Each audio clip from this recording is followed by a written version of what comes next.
you need to be parrying that every single time, Yes. right? Otherwise, you get stuck in shield in an awkward position, and she just kind of gets to do whatever she wants. So here we go, Zan versus Solarbeam. Solarbeam already gonna say, you know what? I'm gonna back up and throw out a meatball, but hasn't actually gotten any magma charges yet. Got one there. All right, cool. We're starting to cook, and he waits. He waits for the magma charges during the grab. That's super, super nice. And part of what happened in the recent patch, it makes it easier for magma stays out for longer, yes. which makes it easier for Loxodont, I almost said Zetterburn, to get magma, which dramatically improves his recovery route, his offensive game plan. Just having more access to magma that changes the paradigm because of exactly that situation. You can roll, you can hold shield, you can try your best, but if you charge that up strong under the platform and have magma, it doesn't matter. It's hitting the whole platform and breaking shield from full. Yep. Yep. And that's what's so tough about dealing with Lox, right? Yes. Especially like with platforms. Especially a lot of the times we'll see, wow, great snap, right? Ramen Noodles there just snuckily grabbed the ledge there and was able to get a stock. I mean, this is going to be a really short game, Ubel. Yes, especially with the command grab on the platform, bringing Fleet back down to the bottom base of the stage. We're seeing forward air again from Ledge, trying to overshoot that dash attack. Unfortunately, mistimed it ever so slightly, yet Solarbeam, he's cooking, and you know what? He's playing aggressive. You were talking about how Fleet's so floaty, which would make it hard to make her hard to combo. Solarbeam said, I'm not juggling. I'm just hitting you. Never mind. Never mind. Yeah, that was my fault. That's on me. That was just a misplay there. I mean, clearly could have wall jumped, had 2 charges of magma as well, could have burnt the down special. Beautiful parry. You were talking about that, right? You throw out that frickin' tornado just like haphazardly, that's gonna be parried every single time, converts it into an up strong, and that was just the game. Yeah, check this out too. Like, we missed the waveland, which is a little off, but with the reset and the fact that Solarbeam went in and out, we'll just got the replay play because we got to get to another game. The game moves quickly, loads fast, plays fast, everything's fast. Just by Solarbeam always being willing to take space and then back off, he's conditioning Zan into a position where, oh, I shoot Tornado and then might back off sometimes. Yeah. Which is never how you really want to play Tornado, because then that makes it parry bait, and that lets you get all of these openings for free if you're able to do so. And also just parrying the arrow straight up still gets the Tornado in your favor. Massive difference to a matchup, and one that Solarbeam has down pat, which makes a ton of sense. One of his practice partners is B-Bats, who's a very good Fleet. Yeah, just kind of good, you know? Yeah, they're just a little good. Just all right. And this is looking tough already. Gets caught, immediately turns around, gets that back air. Gonna go ahead and juggle the meatball, forcing a high recovery from Zan, and then Solarbeam just continues to follow and chase with these up airs. Zan can't seem to figure out how to get back down despite having that float. Here we go, manages to get a parry, charges the strong, but you're not gonna be able to get much off of that. There's maybe a way to convert more strongly, but we'll take what we can get. Big. And that should just be it. Here. Nice. Okay, nice delay on the side of Zan, because Solarbeam intentionally took the hit of the wind chime in order to line up a better recovery route, but Zan played it patient and played it correctly, but that was an even better reversal on the side of Solarbeam. Gets the sweeping hit of the initial hit of up special and turns it into back air. Super nice stuff. 2 stocks to 2 here on Fire Capital. Oh. And does a hard DI on the up throw as well, manages to convert into a back air. And now things are starting to look, I mean, I won't say now, they've already looked a little bit difficult for Zan prior, but you know, this time around, at least the stocks are even.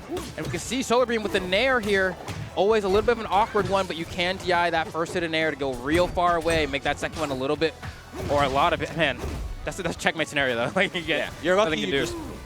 Good on Zan just to take the hit. No charge on the up strong, take the hit and try to DI to survive. Unfortunately, you do drop it on the second stock as the magma comes in. Final stock moment, trying to sweep with the up air and playing a nice delay game too. Solarbeam is kind of on something here. Another loop with a forward tilt flambeau. We might see this game end a lot quicker than either of us expected. Yeah, I mean, at this point, if you end up in a tech situation here as Zan, you're just dead, right? Yeah, and so you gotta not get set on these platforms somehow. But similarly, you get hit by down special, you're dead. You're just gonna convert into Tusk. You're gonna lose your. And he just waits. Oh, that's supposed to be a turnaround grab. Do you think so, or do you think he was just gonna hold shield the entire time? Yeah. If Solarbeam got the stand there turnaround grab, it's like you win, unplug. Oh, got stuffed out of the up strong there as well. Okay, farts. Yeah. The second part. Drop magma burst into the get up attack. Can fart again here if you want. No, it's going to keep rinse repeating this very like melee-esque edge guard.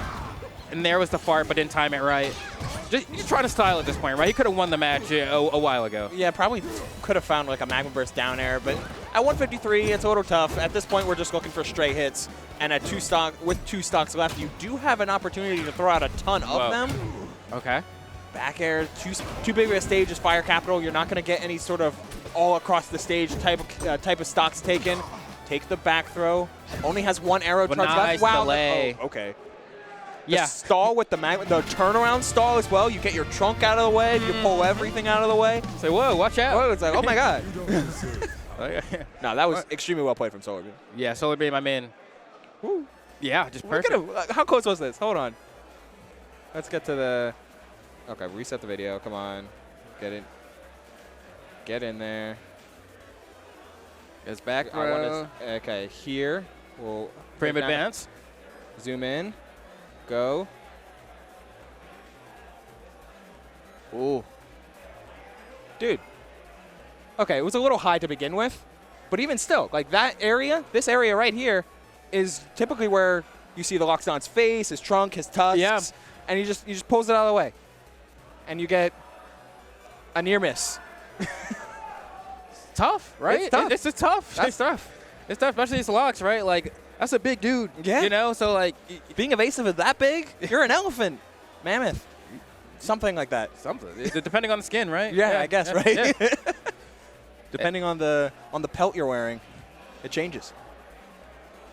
That's rough. I mean, I got to give it up to Zan, though, for trying. I mean, granted, that was a winner's pool, so it's going to get sent down to the elimination side of bracket. Still has another chance to get really far and even go all the way. But on the side of Solarbeam, I mean, the Lox looking good there.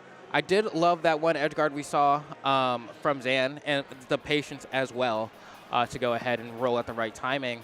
But yeah, we saw patience. We saw technical proficiency as well. We saw like a couple Dacuses, plenty of float aerials. Like all that stuff was there. It was Solarbeam taking initiative and never letting Zan just get the game plan started. And if you're always playing on the back foot against Loxodont, that's where he's scary. It's having the gumption to take your turn and not let Loxodont play the game. That's what makes the character so frustrating for a lot of Lox players. But Solarbeam's an accomplished dude. Like he's making top 16s and top 8s at regionals and majors. I think at TAPS, whatever number, TAP 7, I think. Okay. A few weeks ago, he got 4th, which was a Tri-State Rivals 2 tournament. Of course, Cake's there, B-Bats is there, Stango was there. So like he got 4th. Like very, very solid.